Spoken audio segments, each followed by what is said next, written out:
Hi viewers, welcome to my channel. எப்படி இருக்கீங்க? இந்த காணொளியில நம்ம போகர் என்ற ஒரு சித்தரை பற்றிய ஒரு விவரங்களை நம்ம பார்க்க போகிறோம். இந்த சேனலை நீங்கள் சப்ஸ்கிரைப் பண்ணலன்னா சப்ஸ்கிரைப் பண்ணுங்கள். பெல் ஐக்கானை கிளிக் பண்ணிங்கன்னா நோட்டிஃபிகேஷன் வரும். வாங்க நிகழ்ச்சிக்குள்ளே போகலாம். போகர் என்ற சித்தர் 14 சித்தர்களுள் ஒருவராக கருதப்படுறாரு. இவர் தமிழ் இலக்கியத்திற்கும் தமிழ் பக்தி மார்க்கத்துக்கும் ஏராளமான தொண்டு செஞ்சிருக்காரு. பழனியில் இருக்கிற முருகன் சிலை நவ பாஷாணங்களால் செய்யப்பட்டது.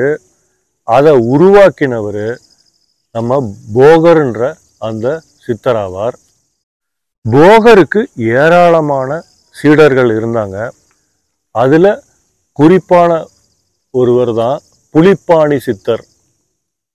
கௌரி பாஷாணம், அதுக்கு ஆங்கிலத்தில் ஆர்சனிக் ஃபென்டாசல்ஃபைடு, கெந்தக பாஷாணம் சல்ஃபர், சீலை பாஷாணம் ஆர்சனிக் டை சல்ஃபைட், கச்சா பாஷாணம் சூத பாஷாணம் மெர்க்குரி, சங்கு பாஷாணம், தொட்டி பாஷாணம் வீர பாஷாணம் மெர்க்குரி குளோரைடு, வெள்ளை பாஷாணம் ஆர்சனிக் ட்ரை ஆக்சைடு, இவைகளை பல செயல்முறைகளுக்கு உட்படுத்தி பழனி முருகன் விக்கிரக சிலையை போகர் உருவாக்கினதா தன்னோட பாடல்களில் அவர் தெரிவிச்சிருக்காரு நமக்கு.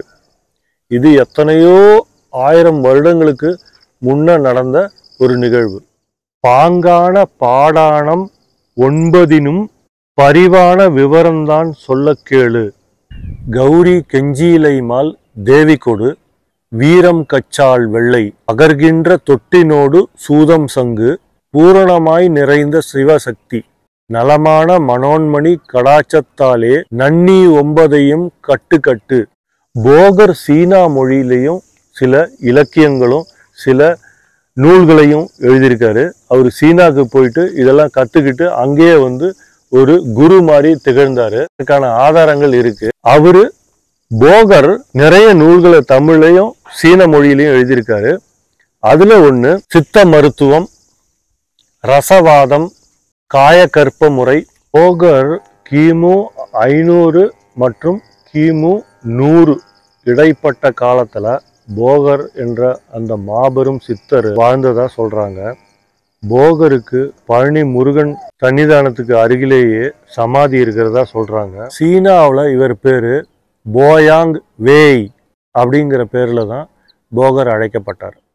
ஆக இன்றைய வீடியோவில் நம்ம போகர் என்ற ஒரு மகத்தான சித்தர் அவர்களை பற்றி நிறைய விவரங்களை நம்ம தெரிஞ்சுக்கிட்டோம். தமிழ் மொழிக்கும் தமிழ் சித்த மருத்துவத்திற்கும் அவர் ஆற்றிய தொண்டு மகத்தானது. போகர்னால தான் நம்ம பழனி முருகன் சிலை நமக்கு காண்றதுக்கு ஒரு பாக்கியம் கிடைச்சது. என்னோட அடுத்த வீடியோவில் நம்ம வேற ஒரு தகவலோட நான் உங்களை சந்திக்கிறேன்.